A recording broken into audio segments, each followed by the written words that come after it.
you also behave. But of course, one of the things that he's also talked about is the fact that the protesters, should find a way to protesters and the government should find a way to come to a round table and have a talk, a dialogue. Protest.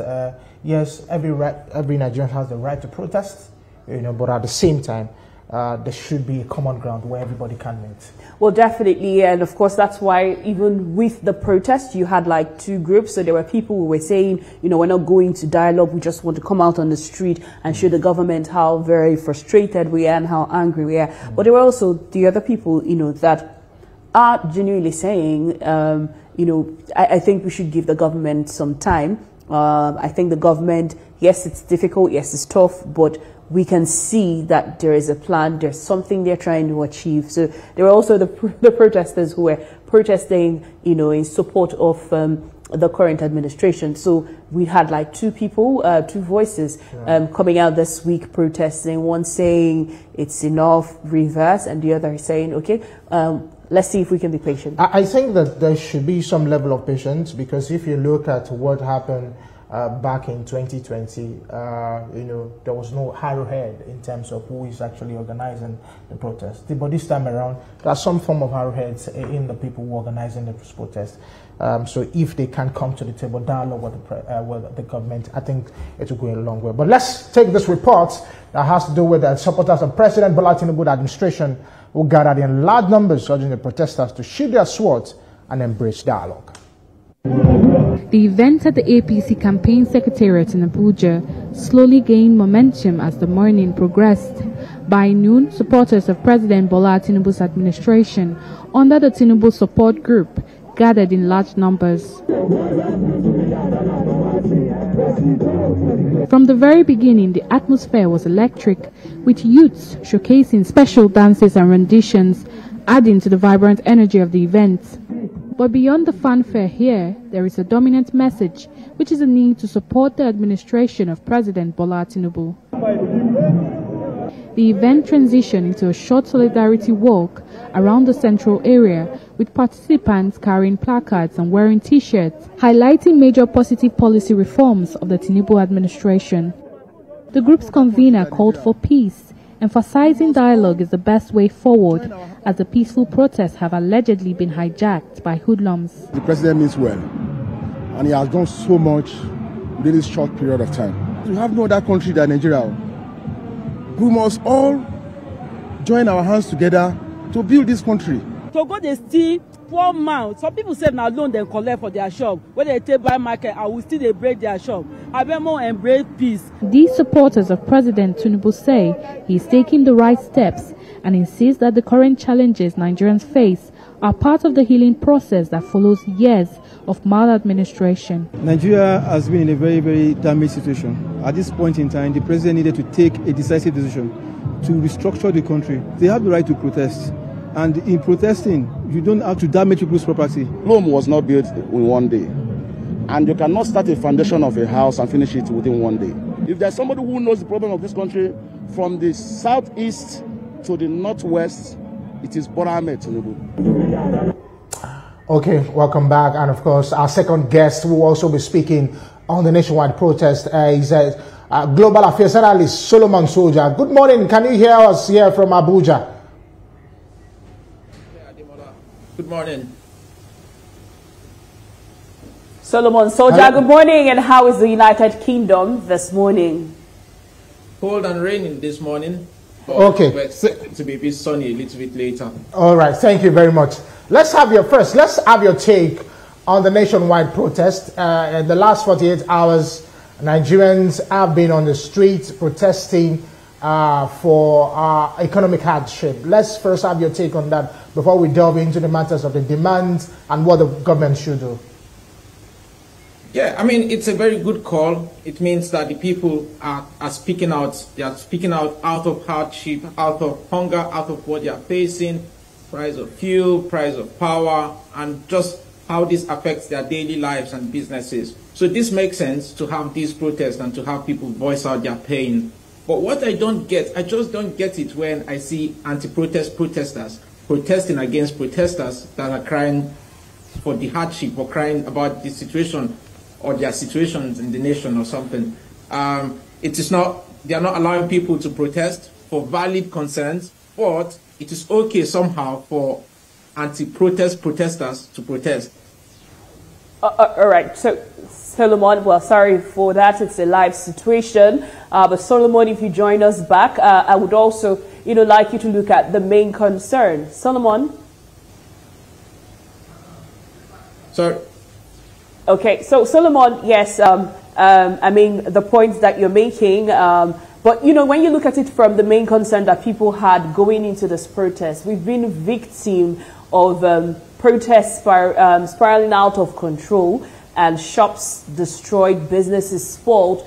And it's always that fear that, sometimes the intentions, everyone's intention is not the same. So that security concern, do you think it's genuine enough for people to actually say, we're not sure we're ready for a protest at this point?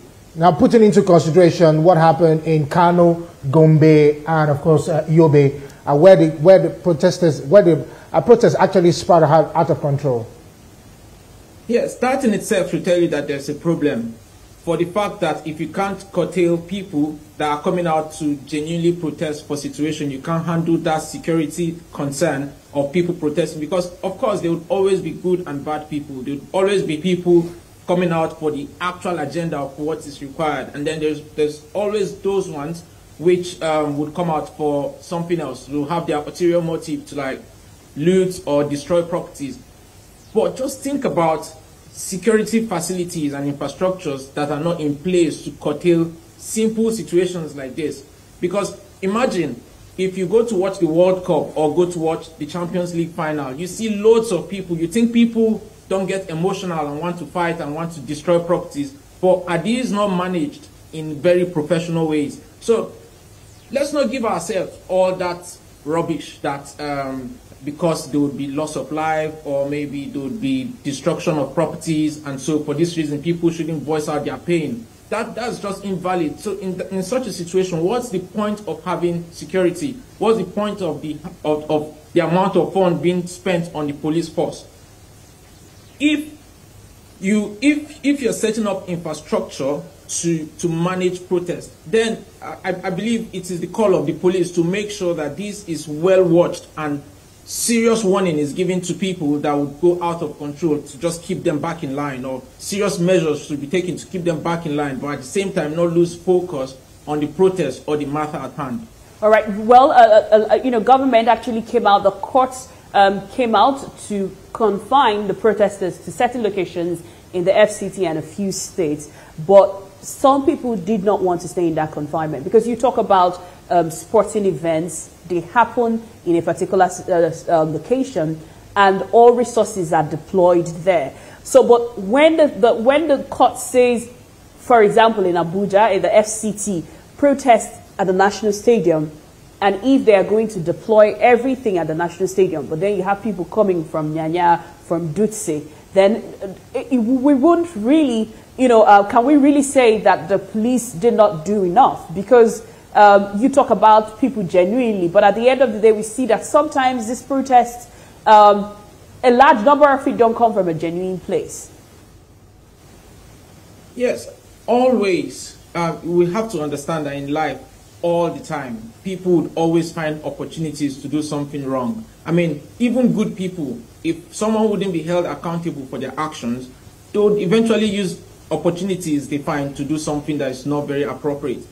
In this situation, we understand that people would have this motivation. And on top of that, people are already hungry. So if this gives an avenue for them to loot, of course they will. At the same time, saying that these sporting events happen in stadiums and all this stuff. But think about it. Think about it like this. For instance, maybe in Germany, in Berlin, where you had the last Euro final. It doesn't mean that the city is only packed just in the stadium. People would navigate, people would drive from long distance places, there would be so much traffic everywhere across the city. But the police make it a duty to deploy enough resources and personnel to stay in key locations where there might be a little bit of tension. So I would just say this is a problem from security point of view, and this tells you a lot about why people are protesting. if you can't have confidence in managing little conflicts like this, then how can we have confidence in the police infrastructure or in the government to give us security across the nation, to hold us against terrorism or kidnappings and all that sort of stuff, if we can't manage things that you were told, you were warned, you had days and weeks to prepare, to put people in the right places where they should be, to maintain law and order, but still it fails so badly across Kano, Jigawa, Gombe and all this. It should even tell these people not wanting protests to even see a lot further than what they are seeing right now. Okay, Solomon, let's look at the demands of the protesters. Various demands, of course, there's the part of the food, the hike in food prices. There's the part of the fuel pump price, you know, going up. There's the part of the electricity tariff as well. And the people are saying the government needs to do something about it. As a matter of fact, what they are saying is that it should be reversed to the old price. That is talking about the fuel price. And of course, that of electricity tariff saying is on the high. So do you really think these requests, you know, are really valid at this point, looking at the fact that the economic hardship is around the world, not just Nigeria alone? Thank you, Ademola, for that question. I would just point out something. We are very quick to compare our situation with America, the United Kingdom, and all these places. Most times I just see this like comparing apples to oranges. There are some very basic problems that doesn't need too much thinking to see that we can just do a lot better than what we're doing now. For instance, let's assume for 1 second, just for 1 second, that these prices are justified, that the price of fuel is okay, the price of electricity is okay. Let's just assume that's okay. Now, Ademola, I just want to put this question to you. If you go home tonight, are you confident you'd have power by AEDC? If you go home, can you tell me for sure that you are sure that you'd have power when you go home? I can tell you for sure that I will have power if I go home. Say that again? I can tell you for sure that I will. I can't tell you. You can tell me for sure? Yes. Okay, and so you can tell me when they will take this power. You can tell me exactly what timing this power come and this the time the power goes. We get what you're saying. So, but I can't tell you for sure when I get home I will have power. But I can understand what you're saying. Of course, I can do. Yeah. So now imagine the amount of congestion that would be reduced at some places like UTC. Imagine how much of saving they would cut in their budget if, let's say, they know when they would have light to do their production, their printing, and all that sort of stuff. Now, the fuel is already expensive, but it's not even available, or maybe the time you'd spend in queues to even get Solomon, can you wrap in like 30 seconds? Say that again? Can you summarize in like 30 seconds? Yeah. All I'm just saying is just how much the government do not listen to the people, or probably do not care enough, or do not even like to be held accountable. So if there is accountability, and if there is accountability, just accountability, and a little bit of consistency in all these policies, so whether the price goes up or comes back down, but at least we are sure or can have power at the time they say we would have. Thank you very much, Solomon. I really appreciate it. Thank you very much. Okay.